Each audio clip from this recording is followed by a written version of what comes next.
These are the episodes exposing the false pen's corruption. We started with the 12 plus 12 pattern, mathematical proof that both sons were blessed equally. We uncovered the character assassinations.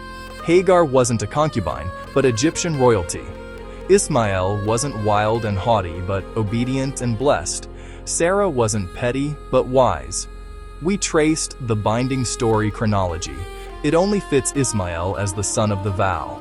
We found Jeremiah's confession.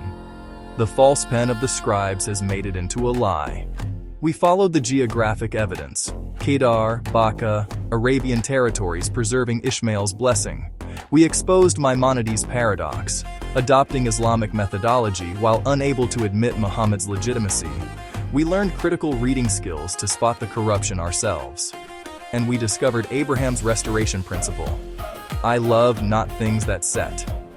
Now we face the hardest question. So what? What does all this mean for how we live today? Let's be clear about what we've proven. Abraham had 2 sons who were both blessed by God. Ismael, 12 sons, 12 princes, great nation promised. Genesis 17:20, Genesis 25:12 and 16. His descendants became Arab peoples, and through them, Islam emerged. Isaac, through Jacob, 12 tribes, great nation promised. His descendants became Jewish people, and through them, Christianity emerged. Total, 24 descendants, 12 plus 12, both branches blessed, both carrying forward Abraham's restoration of primordial monotheism.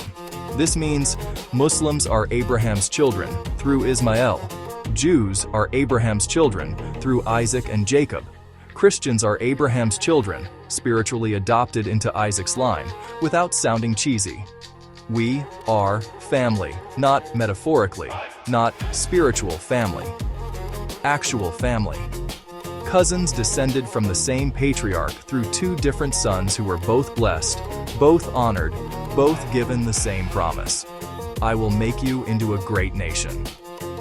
The scribes tried to make this a competition. My son versus your son. My covenant versus your covenant. My blessing versus your blessing. But the 12 plus 12 pattern proves it was always meant to be. Our Father, blessed with 2 wings, our inheritance, our shared responsibility to continue the restoration. So what do we, as Abraham's children, all inherit? What did he pass down to all of us through both sons? First, monotheism. The recognition that there is only one God, eternal and unchanging. Whether you call this reality Yahuwah, God, or Allah, we're talking about the same ultimate reality, the eternal one who does not set. Second, the restoration principle. I love not things that set. Don't worship anything temporal, contingent, created. Not stars, not ancestors, not nations, not tribes, not even your own ego. Only the eternal deserves ultimate devotion. Third, justice and compassion. Abraham's God demands justice for the oppressed, care for the stranger, protection for the vulnerable. This runs through all 3 traditions. Judaism's tzedakah, Christianity's agape, Islam's sadaqah. Different words, same core value. Fourth, covenant relationship. The idea that human beings can have direct relationship with the divine, not through endless intermediaries or corrupted priests, but direct access through submission, prayer, and righteous living. Fifth, the rejection of supremacy.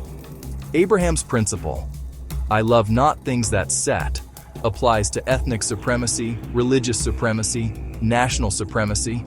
If it's temporal and human-made, it doesn't deserve ultimate loyalty. Only God does. This is our shared inheritance. This is what makes us family. Not just genetic descent, but spiritual DNA. The same core principles passed down through both sons. But if we're family with shared inheritance, how did we end up here? Muslims and Jews in conflict. Christians historically persecuting Jews. Religious wars, ethnic cleansing, terrorism committed in the name of Abraham's God. The answer is simple and painful. We forgot Abraham's principle. We started worshiping things that set. We made our nation ultimate. God's chosen people became, God only chose us, not them. National identity became idol. The state became more sacred than the principle of justice that should govern it. We made a way of life into a religion. The true faith became institutionalized, the only true faith. Our interpretation, our tradition, our rituals became more important than the eternal one they're supposed to point toward. We made our ethnicity ultimate. We are Abraham's seed became only we are legitimate. Semitic or Turkic, Arab or Jewish, white or brown, whatever the category. We made it ultimate instead of recognizing we all set. We made our texts all letter and no spirit. Torah, Bible, Quran, these are meant to guide us to the eternal. But we started fighting over the books instead of following where they point. We made the finger pointing at the moon more important than the moon itself. Every time we did this, we violated Abraham's restoration. Because nations set, religions as institutions set, ethnic groups set, even holy texts, as written documents in human hands, set. They can be corrupted, as Jeremiah admitted. Only God does not set. Only the eternal deserves ultimate devotion. We forgot this, and in forgetting it, we turned on each other. Here's the truth we need to face. Every Abrahamic tradition has weaponized Abraham's legacy for supremacist purposes. Said, we alone are chosen. Our covenant supersedes. Ishmael and his descendants are rejected. Only through us does Abraham's blessing flow. Said, we replace the Jews. The old covenant is void. We are the new chosen people. Only through Jesus does Abraham's promise apply. Everyone else is damned. Said, we are the final revelation. Previous traditions corrupted the truth. We alone practice pure Islam. Everyone except us is astray, when in reality, only Allah knows who is astray. Notice the pattern? Each tradition took Abraham's legacy and said, this is ours. We are superior. We are chosen above others. This violates everything Abraham taught, because Abraham's principle, I love not things that set, applies to religious institutions too. Judaism as a tradition, it rises and falls. Christianity, it rises and falls. We've seen Islamic institutions rise and fall many times. They are all things that set when they claim exclusive supremacy. The eternal one, Abraham worshipped, transcends all these human constructions. The moment we say, God is on our side alone, we've made our side into an idol. This is the hard truth. We've all betrayed Abraham's restoration. Jews, Christians, Muslims. We've all used his name to justify supremacy he would have rejected. Can we be honest enough to admit this? So how do we recover Abraham's restoration? How do we become the family we're supposed to be? First, recognize we are actually family, not Abrahamic religions in some vague academic sense, literal cousins. Ishmael and Isaac were brothers. Their descendants are our ancestors. This isn't metaphor, it's genealogy. When a Muslim and a Jew meet, cousins are meeting. Act like it. Second, apply, I love not things that set to our supremacy, not just theirs. Ours. Your nation, your tradition, your interpretation, hold them humbly. They are not ultimate. They are means to the eternal, not ends in themselves. The moment your loyalty to them exceeds your loyalty to justice, compassion, and truth, you're worshiping something that sets. Third, honor both sons' inheritances. Stop trying to invalidate the other branch. Ismail's line produced Islam. This is Abraham's legacy through his firstborn. Isaac's line produced Judaism and Christianity. This is Abraham's legacy through his second son. Both are legitimate sons. Both are blessed. Both carry the restoration forward. Fourth, read scripture critically. Use the tools we taught you. When you see one son elevated and the other degraded, ask, is this Abraham's teaching or the false pen? When you see exclusive claims that violate, I love not things that set, ask, is this restoration or corruption? Fifth, prioritize the principle over the identity. It's less important to prove whether Abraham had Turkic connections or not. What matters is, are you applying his restoration principle? Are you rejecting things that set? Are you submitting to the eternal alone? Sixth, make peace with your cousins. Practically, politically, theologically. Stop dehumanizing each other. Stop claiming God hates them. Stop justifying oppression with appeals to chosenness. Your family. Act like it. What does this look like in practice? How do we apply Abraham's restoration in 2026? Politically, stop justifying oppression with religious claims. Whether it's Israeli policies toward Palestinians or Muslim-majority countries, or Christian nationalism in the West, Abraham's principle rejects it all. Nations set, justice doesn't. Religiously, stop claiming exclusive access to God. Your tradition is one path, not the only path.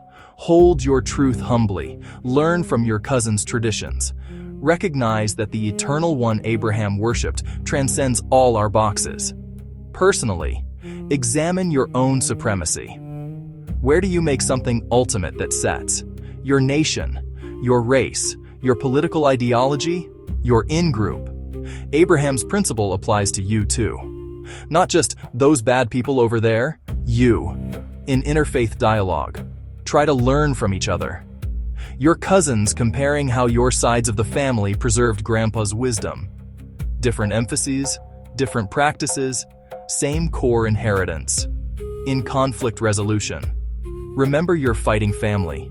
Would Abraham want his grandsons at war?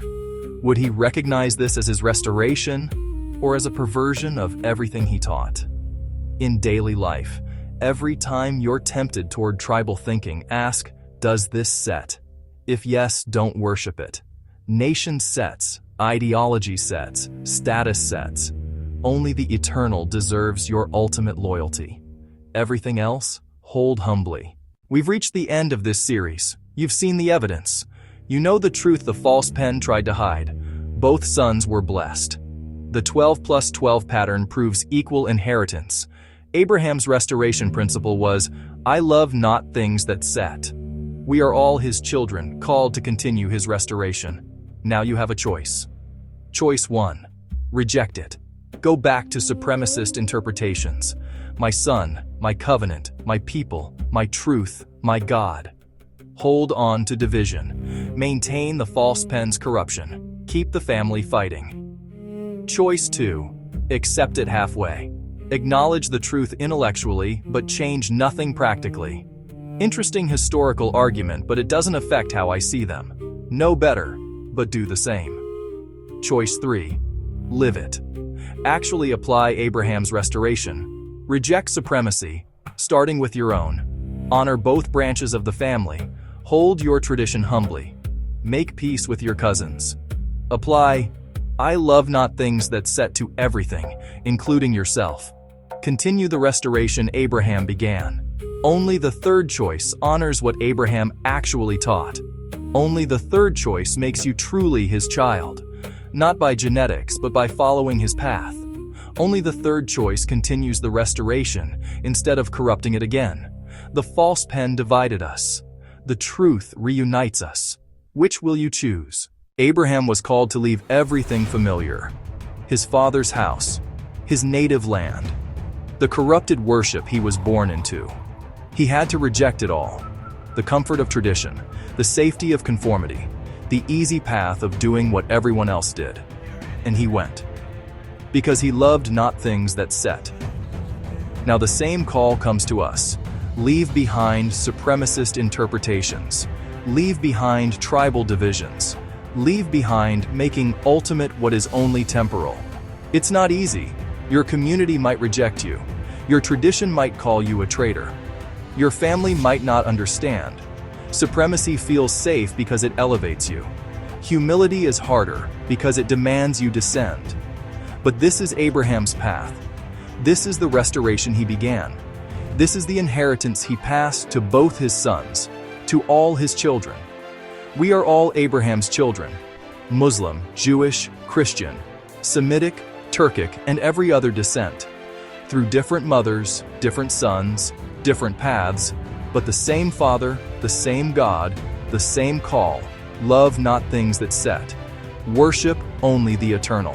Continue the restoration. This is the truth the false pen tried to hide.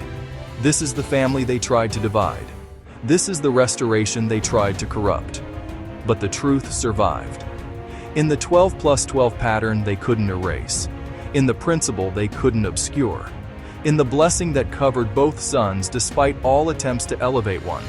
We are all Abraham's children. One final thought. Abraham never saw the full fruit of his restoration in his lifetime. He died before his sons could reunite. He died before the great nations emerged. He died with just the promise. But the promise was enough, because he trusted that God who does not set would fulfill what God who does not set promised. We might not see the full reconciliation in our lifetimes. We might die before Muslims, Jews, and Christians fully recognize we're family. We might not live to see the restoration completed. But we can be part of it. We can plant seeds Abraham planted. We can trust the eternal will bring the harvest. That's enough.